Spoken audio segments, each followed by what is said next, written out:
Kasimu Malipenga ulimbora mu moyo.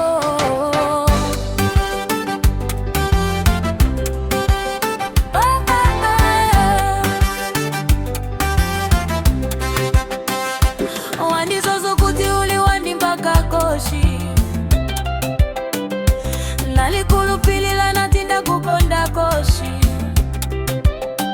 Koma chani wafuma mu moyo wandi, nomba ndalila shakumfa bwino kandi.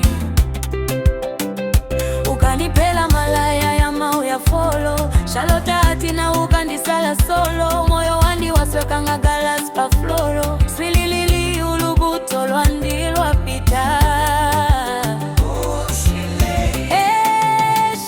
Shani wapanga shani chabe, ukanikonda nomba wandilekele.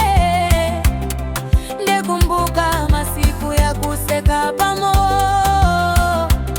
sasa ndalilila muchi wa chabe solo. Wandibaya, wandibaya, swililili msozi yande ya wandibaya. Wandibaya, moyo wandiwa ila pansi hapa. Wandibaya, wandibaya, shifo ya chikondi cha kusebanya. Swililili ndamva ulunya, mbamba ndienda mumvula ndekanya.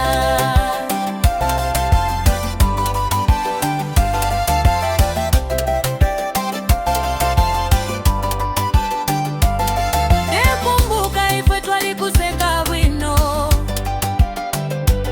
twalikwenda pamunga ulukondo lweno. Sasa kwa sila kwa bachetechete, ukanipanga moyo wawapa mseu. Abena shina balanda ukaiwale, koma chikondi chandi chali mkati mwine. Ndefwa ya ubwele koma nombate, moyo wandi wafwa mwachete. Esim umauya ululu, Kasimu Malipenga alenga misozi. Ulubuto lwakupola muchiwawa, koma nyimbo ya chiza mutima wosweka.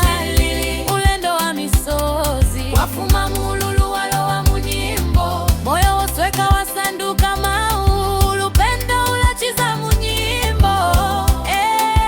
Shani wapanga shani chabe, ukanikonda nomba wandilekele. Swililili ulubuto lwashima, dalilila muchiwila chandi.